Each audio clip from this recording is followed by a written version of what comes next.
Bismillahirrahmanirrahim. Assalamualaikum warahmatullahi wabarakatuh. Saya Arnidar dari kelas 3C, Prodi Penyuluhan Peternakan dan Kesejahteraan Hewan.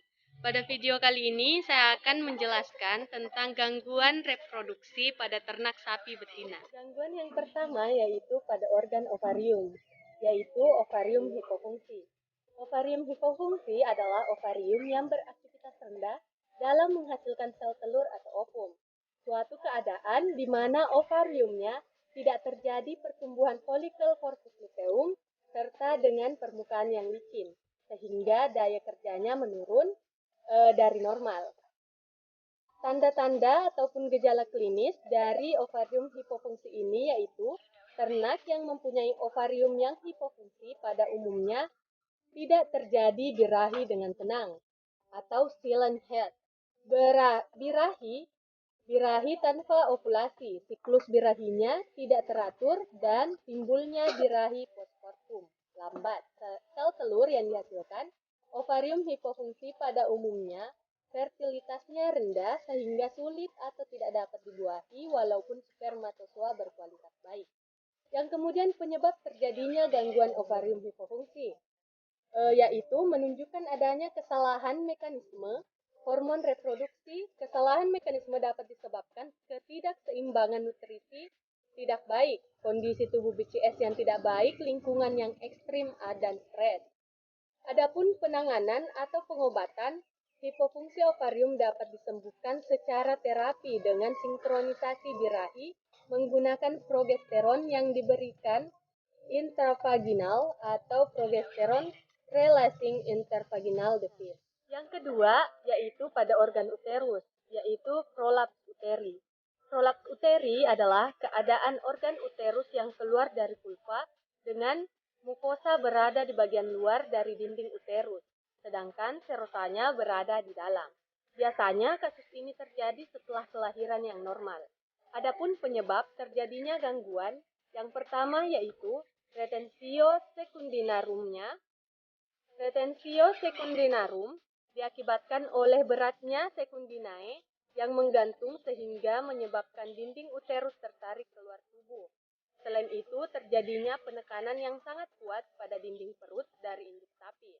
Faktor yang kedua adalah induk sapi yang sedang bunting mengalami penurunan aktivitas dalam bergerak atau dapat dikatakan selalu berada di dalam kandang. Faktor ketiga yaitu terjadinya pelemahan pada ligamentum sebagai penggantung organ uterus, biasa dipengaruhi oleh faktor fetus yang sangat besar ataupun lemahnya ligamentum lata karena dipengaruhi oleh induk sapi yang terlalu sering melahirkan. Kemudian tanda atau gejala klinis, yaitu salah satu tanda yang paling umum ketika prolaps uteri terjadi adalah induk sapi akan lebih sering berbaring, namun masih dapat berdiri dengan uterus yang menggantung pada bagian belakang. Selanjutnya yaitu penanganan atau pengobatan prolaps uteri, yaitu dengan melakukan reposisi yang tepat. Penanganan dapat dilakukan ketika terjadi prolaps uteri pada induk sapi harus dalam posisi berdiri. Kemudian, uterus disejajarkan dengan vulva.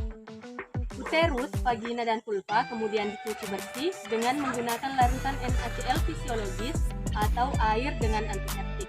Saat melakukan reposisi, vulva dikeluarkan pada bagian ventral, kemudian dorsus di uterus dimasukkan, mulai dari pangkalnya di bagian serviks yang terdekat pada vulva.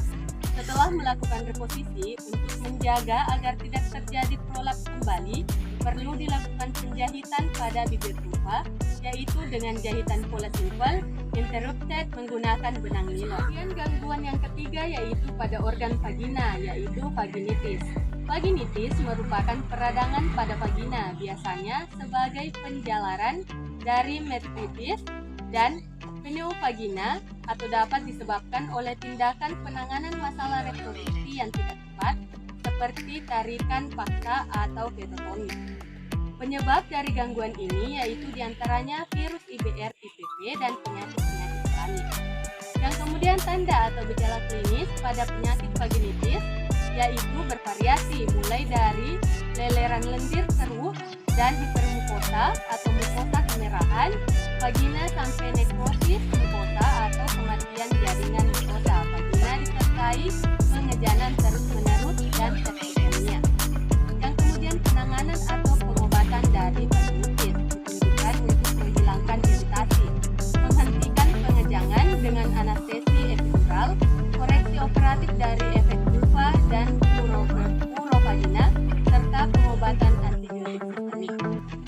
selanjutnya adalah poin kedua, yaitu pengecekan terhadap sapi betina pada latar pembuatan video ini, yaitu pada sapi ini yang berada di belakang tidak pernah mengalami gangguan pada organ reproduksi. Sekian penjelasan dari saya tentang gangguan organ reproduksi pada ternak sapi betina. Saya Arnida dari kelas 3C. Terima kasih. Wassalamualaikum warahmatullahi wabarakatuh.